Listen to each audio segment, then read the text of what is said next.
ምን አላችሁ? እኔ አለው እግዚአብሔር ይመስገን ደህና ነኝ። ዛሬም በጠቃሚና በአዲስ ፕሮግራም በድጋሜ ተገናኝተናል።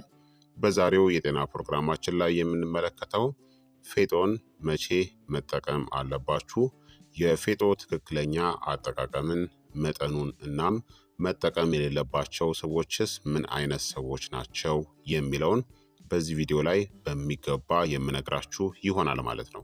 ይህ የጤና ትምህርት ታዲያ ለበርካታ ሰዎች በጣም ጠቃሚና አስተማሪ ስለሆነ ሁላችሁም በቅንነት ላይክና ሼር በማድረግ ሌሎችንም አስተምሩ አሳውቁላለሁኝ። ከዚህ ቪዲዮ ጋር በተያያዘ ጥያቄ ካላችሁ ደግሞ በኮመንት ላይ አስፍሩልኝ። በቀጥታ ወደ ጤና ትምህርታችን የማልፍ ይሆናል።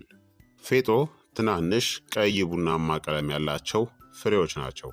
ትናንሽ ቢሆኑም እንኳን በኃይለኛ ንጥረ ነገሮች የተሞሉ እናም እንደ አዩቬርዳ እና ዩናኒ ባሉ ባህላዊ የመድኃኒት ስርዓቶች ውስጥ ለዘመናትም ጥቅም ላይ ውለዋል። በቅድሚያ እስቲ የፌጦ ድንቅ ጥቅሞችን በአጭሩ ልንገራችሁ። አንደኛ፣ ፌጦ በብረት የበለጸገ ነው። የደም ማነስን ይዋጋል። ፌጦ እጅግ በጣም ጥሩ የብረት ምንጭ ነው። ይህም ሄሞግሎቢንን ለማምረትናም የብረት እጥረት የደም ማነስን ለመከላከል አስፈላጊ ነው። የቀይ የደም ሴሎችን ቁጥር ይጨምራል። በሰውነት ውስጥ የኦክሲጅን አቅርቦትን ያሳድጋል። በተለይ በወር አበባ ላይ ለሚገኙ ወይም ደግሞ ለነፍሰ ጡር ሴቶችም ጠቃሚ ነው። ሁለተኛ፣ የበሽታ መከላከልን ያጠናክራል። ፌጦ ቫይታሚን ሲ፣ ብረት ወይም ደግሞ አይረን፣ ፎሌትና አንቲኦክሲዳንቶችን የያዙ ሲሆን እነዚህም የበሽታ መከላከል ስርዓትን ለማጠናከር በጋራ ይሰራሉ። ኢንፌክሽኖችን ይዋጋል። የሰውነት መቆጣትን ይቀንሳል። ቁስልን መፈወስና ማገገምንም ይደግፋል። ሶስተኛ፣ የአጥንት ጤናንም ይደግፋል። ፌጦ ካልሲየም፣ ፎስፈረስና ማግኒዥየምን ይዘዋል። እነዚህም ጠንካራ አጥንትና ጥርስን ለማግኘት ወሳኝ ማዕድናቶች ናቸው። ኦስቲዮፖሮሲስ ወይም ደግሞ የአጥንት መሳሳትን ይከላከላል። የአጥንት ጥግግትንም ያበረታታል። ከወር አበባ በኋላ በሚከሰት የአጥንት እንክብካቤም ይረዳል። አራተኛ፣ የወር አበባ ዑደትንም ይቆጣጠራል። ፌጦ ያልተስተካከለ የወር አበባን ለመቆጣጠርና የወር አበባ ምቾት ማጣትን ለማቃለልም ያገለግላል። ኤስትሮጅንን የሚመስሉ ፋይቶኬሚካሎችን ይይዛሉ። ሆርሞኖችን ያመዛዝናል። የወር አበባ ቁርጠትንና ህመምን ይቀንሳል። የመራቢያ ጤናንም ያሻሽላል። አምስተኛ፣ ጡት በሚያጠቡ እናቶች ላይ ወተት እንዲመረትም ይረዳል። ፌጦ ተፈጥሯዊ ጋላክታጎግ ነው። የጡት ምርትን ይጨምራል። ከወሊድ በኋላ ማገገምን ይደግፋል። ለእናትየውም ሆነ ለህፃኑ አስፈላጊ ንጥረ ነገሮችንም ይሰጣል። ስድስተኛ፣ እጅግ በጣም ጥሩ የእጽዋት ተኮር ፕሮቲን ምንጭ ነው። ፌጦ በፕሮቲን የበለጸጉ ናቸው። ይህም ለቬጂቴሪያኖች እና ቪጋኖች በጣም ጥሩ ያደርጋቸዋል። የጡንቻ ጥገናንና እድገትን ይደግፋል። ያጠግባልና የምግብ ፍላጎትን ደግሞ ይቆጣጠራል። ሰባተኛ፣ የማስታወስ ችሎታን እናም የአእምሮ ስራንም ያሻሽላል። ፌጦ አስፈላጊ ፋቲ አሲዶችን እናም አንቲኦክሲዳንቶችን ይይዛሉ። ይህም የአንጎል ጤናን ይደግፋል። የእውቀት ወይም ደግሞ የኮግኒቲቭ ተግባርን ያሳድጋል። የማስታወስ ችሎታ ማጣትን ለመከላከል ሊረዳም ይችላል። ለተማሪዎችና በእድሜ ለገፉ ሰዎች በጣም ጥሩ ነው። ስምንተኛ፣ የምግብ መፈጨትን ያሻሽላል እናም የሆድ ድርቀትን ያስታግሳል። በፋይበር እናም ጄል በመሰለ ንጥረ ነገር ወይም ደግሞ በሙሲሌጅ የበለጸጉ ናቸው። እነዚህም እንደ ተፈጥሯዊ ማለስለሻ ይሰራሉ። ሰገራን ያለሰልሳል። መደበኛ የአንጀት እንቅስቃሴን ያበረታታል። የተበሳጨ የአንጀት ግድግዳንም ደግሞ ያስታግሳል። ዘጠነኛ፣ የልብ ጤናንም ይደግፋል። ፌጦ ኦሜጋ 3 ፋቲ አሲዶች፣ ፋይበር እና አንቲኦክሲዳንቶችን ይይዛሉ። መጥፎ ኮሌስትሮልን ወይም ደግሞ ኤልዲኤልን ይቀንሳል። ጥሩ ኮሌስትሮልን ወይም ደግሞ ኤችዲኤልን ያሻሽላል። የደም ግፊትንም ይቀንሳል። አስረኛ፣ ክብደትን ለመቀነስም ይረዳል። ከፍተኛ ፋይበር እና የፕሮቲን ይዘቱ የምግብ ፍላጎትን ለመቆጣጠር ይረዳል። የረሃብ ስሜትን ይቀንሳል። የጥጋብ ስሜትን ያሻሽላል። ጤናማ ሜታቦሊዝምን ደግሞ ይደግፋል። 11ኛ፣ የደም ስኳር መጠንንም ይቆጣጠራል።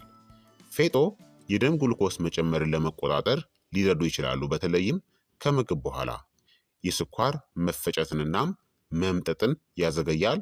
የኢንሱሊን ሴንሲቲቪቲን ደግሞ ይደግፋል።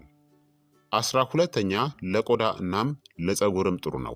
በቫይታሚን ኤ፣ በቫይታሚን ሲ፣ በብረት ወይም ደግሞ በአይረንና በአንቲ ኦክሲዳንቶች የበለጸገው ፌጦ ጤናማ ቆዳን እናም ፀጉርንም ይደግፋል። ብጉርን እናም የቆዳ ቀለም መቀየርን ይቀንሳል። የፀጉር ስርንም ያጠናክራል። የፀጉር መርገፍና ፎሮፎርንም ይከላከላል። 13ኛ የታይሮይድ ተግባርንም ያሻሽላል። በተለይ በሃይፖታይሮይዲዝም ውስጥ የአዮዲን ይዘት የታይሮይድ ተግባርን ለመደገፍ ይረዳል። ታዲያ ጥንቃቄ ማድረግ አለባችሁ። በተለይ በሃይፐር ታይሮይዲዝም ካለ በጥንቃቄ መወሰድ ያለበት ነው። 14ኛ ሰውነትን ያጸዳል ወይም ደግሞ ዲቶክሲፋይ ያደርጋል። በአንቲኦክሲዳንት እናም በአንቲ ኢንፍላማቶሪ ባህሪያቱ ምክንያት ፌጦ ጉበትና ኩላሊት በተፈጥሮ እንዲያጸዱ ይረዳቸዋል። የመርዛማ ጭነትን ይቀንሳል። የጉበት ተግባርን ከፍ ያደርጋል። ደምንም ያጸዳል። 15ኛ የመተንፈስ ችግሮችንም ይዋጋል። በአክታ ማስወገጃ እናም በአንቲ ኢንፍላማቶሪ ባህሪያቱ ምክንያት እንደ ሳል፣ አስምና ብሮንካይተስን ለማከም በተለምዶ ጥቅም ላይ ይውላል። አክታን ያስወግዳል። በአየር ቱቦዎች ውስጥ የሰውነት መቆጣትን ይቀንሳል። መተንፈስንም ያሻሽላል። ስለዚህ ፌጦ ድንቅ ጥቅሞችን የሚሰጥ ይሆናል ማለት ነው።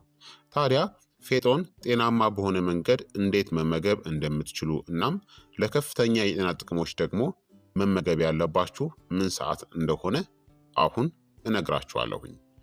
አንደኛ ፌጦን ለመመገብ በጣም ጥሩና ውጤታማው የተዘፈዘፈ ፌጦን መመገብ ነው። ይህ በጣም ምርጡ መንገድ ነው። አንድ የሻይ ማንኪያ የፌጦ ፍሬዎችን በግማሽ ብርጭቆ ሙቅ ውሃ ወይም ደግሞ ወተት ውስጥ ከ2 እስከ 3 ሰዓታት ወይም ደግሞ ለአንድ ሌሊት ዘፍዝፉት። ከዛም እንዲሁ ጠጡት ወይም ደግሞ ማርና ሎሚን ጨምራችሁ መጠጣት ነው። ለበሽታ መከላከል፣ ለምግብ መፈጨት፣ ለሆድ ድርቀት፣ ለብረት እጥረትናም ለሆርሞን ሚዛን በጣም ጠቃሚ ነው። ሁለተኛ የፌጦ ፍሬ ስሙዚን አዘጋጅታችሁ መጠጣት ነው። አንድ የሻይ ማንኪያ የተዘፈዘፉ የፌጦ ፍሬዎችን ወደ ስሙዚ ወይም ደግሞ ወደ ፕሮቲን ሼክ ውስጥ ጨምራችሁ አንድ ላይ መጠጣት ነው። ክብደት ለመቀነስ፣ ለፀጉር እና ለቆዳ ጤና፣ ለፕሮቲን መጨመርም በጣም ጠቃሚ ነው። ሶስተኛ የበቀለ የፌጦ ፍሬዎችን በሰላጣ ውስጥ ጨምራችሁ አንድ ላይ መመገብ ነው። የፌጦ ፍሬዎችን ከ8 እስከ 12 ሰዓታት ዘፍዝፋችሁ ማጥለል እናም እንዲበቀል አድርጉት። ከበቀለ በኋላ ወደ ሰላጣ ወይም ደግሞ ሳንድዊች ውስጥ ጨምራችሁ መመገብ ትችላላችሁ። ለአንጀታችን ጤና፣ ለበሽታ መከላከልና መርዝን ለማስወገድ ከሰውነታችን ይረዳል። አራተኛ የፌጦ ፍሬን ከእጽዋት የተሰራ መጠጥ ጋር ነው። የፌጦ ፍሬዎችን በውሃ በዝንጅብልና ቀረፋ ጋር አንድ ላይ አፍሉት። እንደ ከእጽዋት የተሰራ ሻይ ሙቅ አድርጋችሁ መጠጣት ነው። ለሳል፣ ለአስም፣ ለሰውነት መቆጣትና ለቀዝቃዛ የአየር ሁኔታ በጣም ጠቃሚ ነው። አምስተኛ ደግሞ የፌጦ ፍሬ ኦትሜልን አዘጋጅታችሁ መመገብ ነው። አንድ የሻይ ማንኪያ የፌጦ ፍሬዎችን ከወተት ጋር አፍሉት። ከዛም ከእጽዋት ተኮር ወተት ጋር ማለት ነው የምታፈሉት። በመቀጠል ከኦትስ ጋር ቀላቅላችሁ መመገብ ነው። ለልጆች፣ ለአረጋውያን፣ ጡት ለሚያጠቡ ሴቶች እናም ዝቅተኛ የብረት መጠን ላላቸው በጣም ጠቃሚ ነው። ስድስተኛ ፌጦን ከሞቀ ወተት ጋር ነው። አንድ የሻይ ማንኪያ ፌጦን ከሞቀ ወተት ጋር ከመተኛታችሁ በፊት መጠጣት ነው።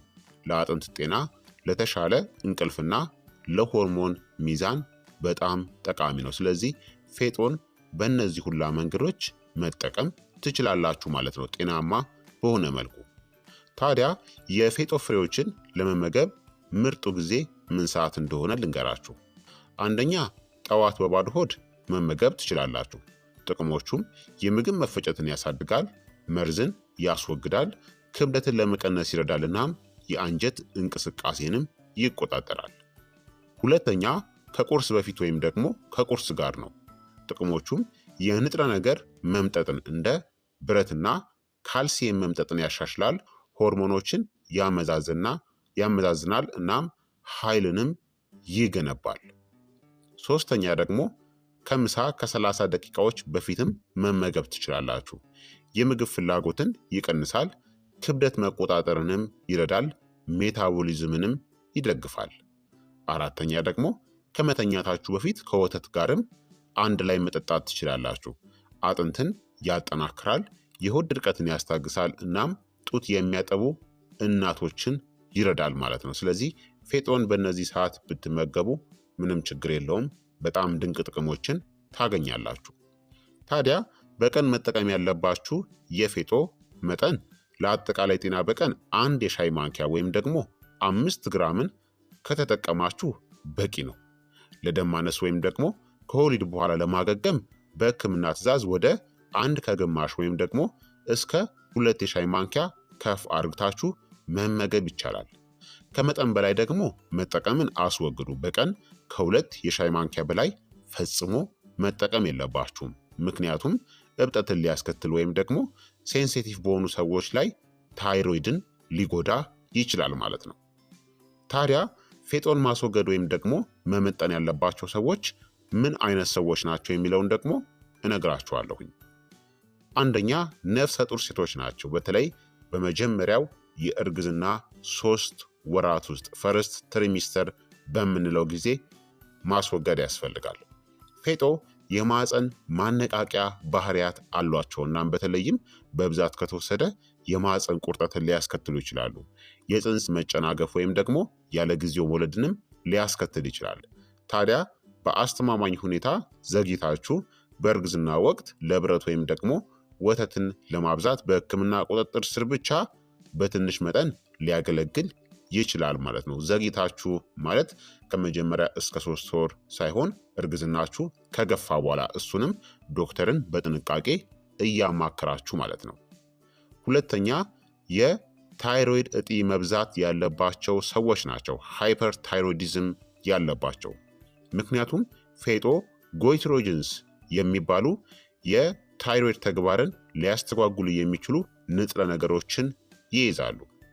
አደጋው ደግሞ ከመጠን በላይ የታይሮይድ እጢ እንቅስቃሴ ባላቸው ሰዎች ላይ የታይሮይድ ሆርሞን ምርትን ሊገታ ወይም ደግሞ የታይሮይድ መዛባትን ሊያባብስ ይችላል ማለት ነው። ሶስተኛ ደግሞ የኩላሊት ችግር ያለባቸው ሰዎች ናቸው። ፌጦ እንደ ፖታሲየም፣ ካልሲየም እና ፎስፈረስ ባሉ ማዕድናት የበለጸጉ ናቸው። የኩላሊት ተግባር አንዴ ከተጎዳ ወይም ደግሞ ነባር ድንጋዮች ወይም ደግሞ ጠጠሮች ወይም የኤሌክትሮላይቶች መዛባቶች ካሉ እነዚህ ኩላሊትን ከመጠን በላይ ሊጭኑ ወይም ደግሞ ሊጎዱ ይችላሉ። አራተኛ ከ2 ዓመት በታች የሆኑ ህፃናቶች ናቸው። ፌጦ ፍሬዎቹ ለህፃናት እናም ለትንንሽ ልጆች ለመዋሃድ አስቸጋሪ ሊሆኑ ይችላሉ። አደጋው ደግሞ እንደ መነፋት ወይም ደግሞ የመታፈን አደጋ ሊያስከትል ይችላል። እንዲሁም የብረት መጠኑ ለትንንሽ አካላት በጣም ከፍተኛ ሊሆን ይችላል። አምስተኛ ደግሞ የጨጓራ ሴንሲቲቪቲ ወይም ደግሞ እብጠት ያለባቸው ሰዎች ናቸው። ከፍተኛ ፋይበርና የሙሲሌጅ ይዘቱ አንዳንድ ጊዜ እንደ ጋዝ፣ መነፋት ወይም ደግሞ ልቅ ሰገራ ሊያስከትል ይችላል። በተለይም ከመጠን በላይ ስትመገቡ ወይም ደግሞ ካልተዘፈዘፈ። ፍሬዎቹን ከመብላታችሁ በፊት ታዲያ ሁልጊዜ ዘፍዝፉትናም በትንሽ መጠን በቀን በግማሽ የሻይ ማንኪያ በመጠቀም ጀምሩ። ስድስተኛ ደምን የሚያሳሱ መድኃኒቶችን የሚወስዱ ሰዎች ናቸው። ፌጦ በከፍተኛ የቫይታሚን ኬ ወይም ደግሞ አንቲኦክሲዳንት ጭነት ምክንያት የደም መርጋት ሊነኩ ይችላሉ። እንደ ዋርፋሪን ባሉ መድኃኒቶች ላይ ጣልቃ ሊገባ ወይም የደም መፍሰስ አደጋንም ሊጨምር ይችላል። ታዲያ የደም መርጋትን የሚከላከሉ መድኃኒቶችን የምትወስዱ ከሆነ ሁልጊዜ ዶክተራችሁን ብታማክሩ መልካም ነው። ሰባተኛ የሆርሞን መዛባት ያለባቸው ሰዎች ናቸው። እንደ ፒሲኦኤስ ወይም ደግሞ ኢንዶሜትሪዮሲስ ያለባቸው። ፌጦ ኤስትሮጅን መሰል ውህዶች ፋይቶ ኤስትሮጅንስ አሏቸው። ከመጠን በላይ ከተወሰደ የሆርሞን መጠንን ሊነካ ወይም ደግሞ በሆርሞን ህክምናዎች ላይ ጣልቃም ሊገባ ይችላል።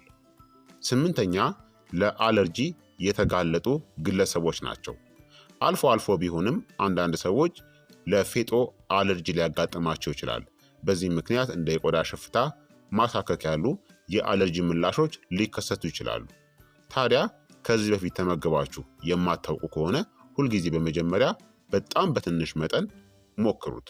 ስለዚህ እንደነዚህ አይነት ችግር ካለባችሁ ፌጦን ማስወገድ ወይም ደግሞ ስትጠቀሙ በጣም በጥንቃቄ እና ቁጥጥር በተሞላበት መልኩ መሆን አለበት ማለት ነው።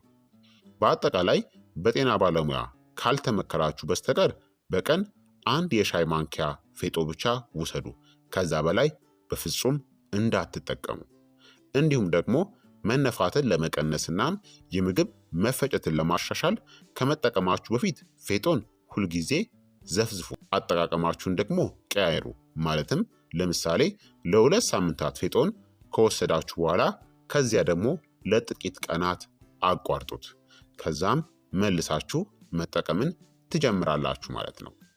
ስለዚህ ክቡራትና ክቡራን ተመልካቾቼ የዛሬው የጤና ትምህርቴ እንግዲህ ይህንን ይመስል ነበረ። እንደተማራችሁበት ተስፋ አደርጋለሁኝ። ፌጦን መቼ ብትጠቀሙት ተመራጭ ነው?